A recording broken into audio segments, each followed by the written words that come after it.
दौर गर्म है। वहीं पिछले दिनों 7 विधानसभाओं का उपचुनाव हुआ है, जिसमें कि भारतीय जनता पार्टी जो प्रदेश में रूलिंग पार्टी है, काबिज है, उसने अपनी दाल गलाने में पूर्ण भूमिका निभाई है। या यूं कह लें कि भारतीय जनता पार्टी 7 में से 6 विन करके आई है। अगर वहीं पे बात की जाए समाजवादी पार्टी जो अपोजिशन की सबसे बड़ी पार्टी है, उसके लीडर यानी कि राष्ट्रीय अध्यक्ष अखिलेश यादव जी की, कि उनकी एक कोई सभा किसी भी उपचुनाव में नहीं हो पाई है, जिसकी वजह से पार्टी हर जगह दूसरे स्थान पर बनी रही और 7 में से 1 जो कि मल्हनी को किसी तरह से फतेह करने में कामयाब रही है। इस दौरान पार्टी की जो धार थी, जो मुलायम सिंह यादव के समय में जब विपक्ष में वो मायावती सत्ता में हुआ करती थी और मुलायम सिंह यादव विपक्ष में अपनी पार्टी को लेकर बैठते थे 98 एमएलए के साथ, तो वो धार आज कहाँ गई?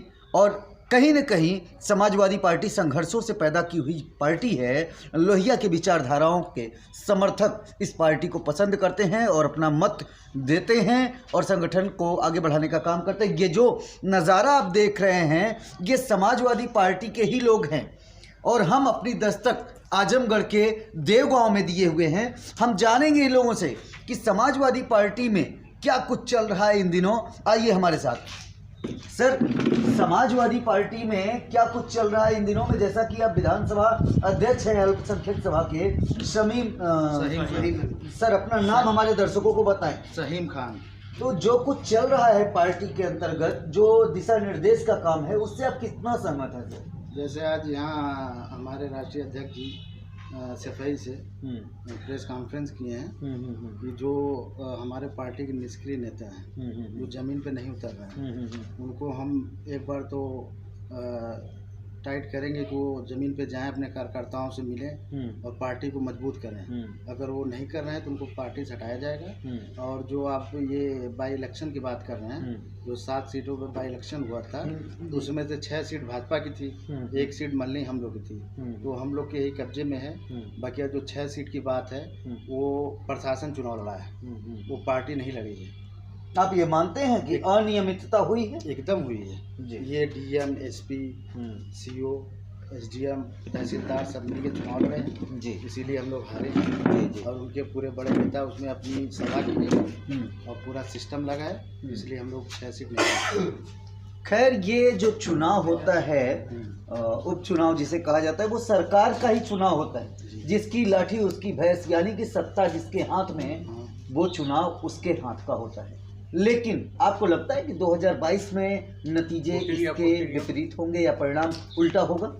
2022 में हम लोग पूर्ण बहुमत की सरकार बनाएंगे, ये कन्फर्म है। ये जनता की आवाज़ है और पूरे जनता की ये भी आवाज़ है कि ईवीएम को बंद किया जाए, बैलेट पेपर से चुनाव हो, उसके बाद उनकी औकात समझ में आ जाएगी कि वो कितने पानी में, हम कितने पानी में। तो सर, ये कैसे संभव होगा? ये आवाज़ सभी लोग उठाते जरूर है, हम ऐसे पहले शख्स आप नहीं है कि जो ईवीएम पर सवाल खड़ा कर रहे हैं, लेकिन हर कोई चाहता है कि बैलेट से चुनाव हो, वोट फॉर बैलेट, ईवीएम हटाओ का नारा हर जगह से हो रहा है। लेकिन इसके लिए एक होकर कोई एक क्रांति नहीं देखने को मिल रही है जिसके कारण ईवीएम हटाया जाए, क्योंकि हार का ठिकरा, ये अक्सर भारतीय जनता पार्टी के लोग कहते हैं कि जब विपक्ष हारता है तो ईवीएम पर ही ठिकरा फोड़ता है। क्या आपकी क्या प्रतिक्रिया है इस पर? जैसे आप बिहार का चुनाव देख लीजिए, वहाँ पे तेजस्वी 140-135 सीटें जीत रहे थे, लेकिन वहाँ पे उनको ज़बरदस्ती हराया गया। कहीं आप काउंटिंग देखें कि 12-1 बजे रात तक काउंटिंग हुई है? कितना विधानसभा, कितना लोकसभा का चुनाव हुआ। और ये जो बैलेट, ये पोस्टल बैलेट पे जो वोटिंग हुई थी, वो पहले नहीं गिना गया, उसको रात में गिना गया। जहाँ पे 2000 मत पड़े हैं, उनको वहाँ पे रात में जब काउंटिंग की गई तो उसमें से 1000 1500 वोट अनवैलिड किया गया, जिससे हमारे वहाँ जो आरजेडी वाले जो जितने प्रत्याशी थे, कोई 15 वोट से हार गया, कोई 150 वोट से हार गया, कोई 75 वोट से हार गया। तो अगर वही नहीं होता तो वहाँ पे सरकार तेजस्वी यादव की बनती है। अन्याय लगातार हो रहा है, ये आपके पार्टी के और विपक्ष में बैठी वो सारी पार्टियां कर रही कि लोकतंत्र का गला घोटने का प्रयास, संविधान को कुचलने का प्रयास और जुल्म ज्यादती का जो दौर उनके मुताबिक हो रहा है, इस पर मूक दर्शक बनना, मौन साधना, ये कितना सही है? क्योंकि एक जन आंदोलन नहीं हो सका है आपके विपक्ष के दौरान। नहीं, ये तो सही है। जैसे हमारे नेताजी माननीय मुलायम सिंह यादव जी थे, वो हमेशा 3 महीने 4 महीने को धरना प्रदर्शन आंदोलन होता रहता था जी, ठीक है। और अपने राष्ट्रीय अध्यक्ष जी से हम लोग कहना चाह रहे हैं कि आप भी जमीन पर उतरिए, अपने विधायक, एमपी, पूर्व विधायक, पूर्व एमपी, जो जिला अध्यक्ष हैं, विधानसभा अध्यक्ष हैं, कार्यकर्ता हैं, हर जिले में उनसे कह कि जन आंदोलन, धरना प्रदर्शन। भाई साहब आप बताइए कि जन आंदोलन की जो तैयारी भाई साहब बता रहे हैं आप, ये लाल और हरा यानी कि समाजवादी पार्टी से आप भी कहीं न कहीं आते हैं, आप बताइए ये वर्तमान जो विपक्ष है जो समाजवादी पार्टी का, ये अपना पक्ष सड़कों पर नहीं रख पा रहा है, कारण? देखिए, जब नेताजी जब तक थे तब तक कार्यकर्ता सड़क से लेकर जमीनी काम करते थे। अब अखिलेश जी से कहना चाहते हैं कि ट्विटर और फेसबुक छोड़ करके रोड पे आइए, और जब तक शिवपाल यादव प्रदेश अध्यक्ष नहीं बनेंगे या धर्मेंद्र यादव, तब तक कुछ नहीं होगा।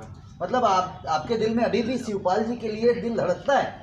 दिल धड़कता क्या, वो जमीनी नेता है और जितना भी इलेक्शन होता है वो खुद डील किए हैं। और जो चुनाव हुआ था 2012 में, शिवपाल जी और मुलायम सिंह जी की देन थी, जो हम लोग 224 सीट पाए थे।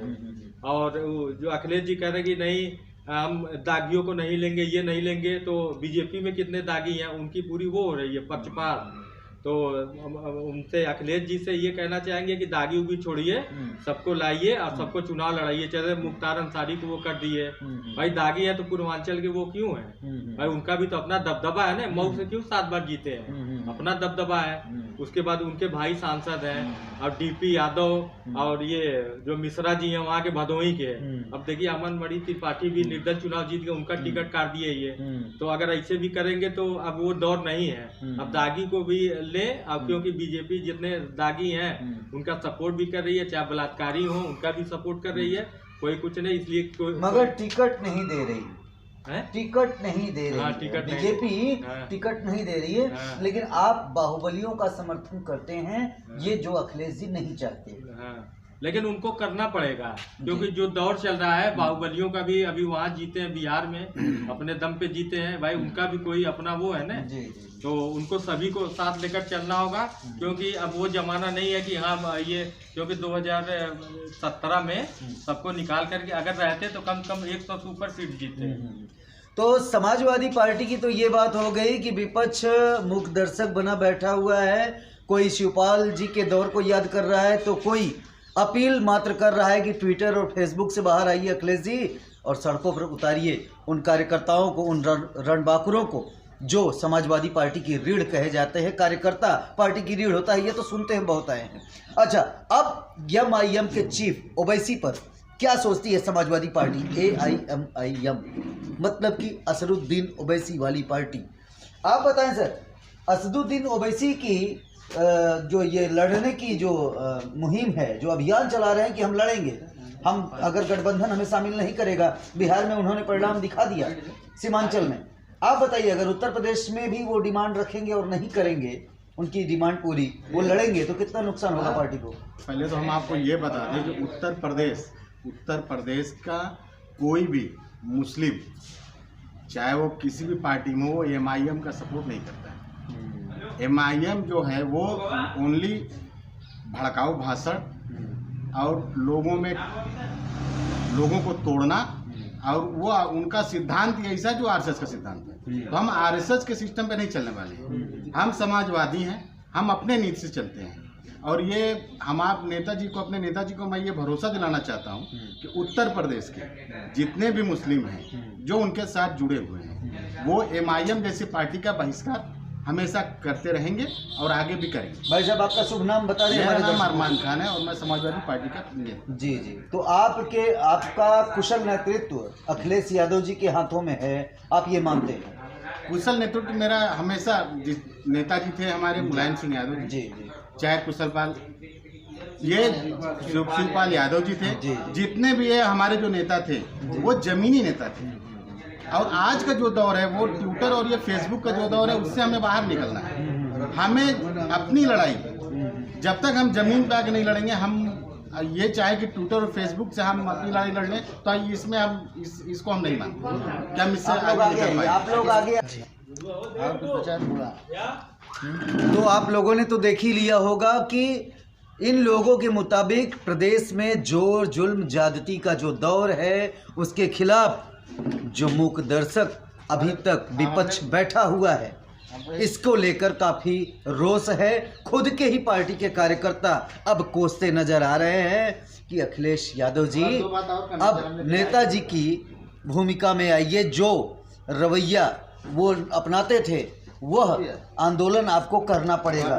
यहाँ पे जो पूर्व विधायक है विजय सरोज जी, जो लॉकडाउन में हुआ था 4 महीने 6 महीने का, उसमें हम लोग सब लोग मिल के पूरे यहाँ की लालगंज विधानसभा की क्या लोकसभा जो लालगंज है वहाँ तक की जनता जानती है कि कितना हम लोग गरीबों में राशन है, पैसा हो, हर व्यवस्था हम लोग किया लॉकडाउन में। और उसमें हमारे विधायक जी और जितने कार्यकर्ता हैं सब लोग पूर्व विधायक विजय सरोज बहुत सहयोग दिए हैं। बहुत सहयोग। और जो लॉकडाउन जब स्टार्ट हुआ था तभी से वो लगे हुए थे और लास्ट तक वो चले हैं पूरा। गरीबों में हर जगह हर सिस्टम में जमीन पूरा काम किए हैं।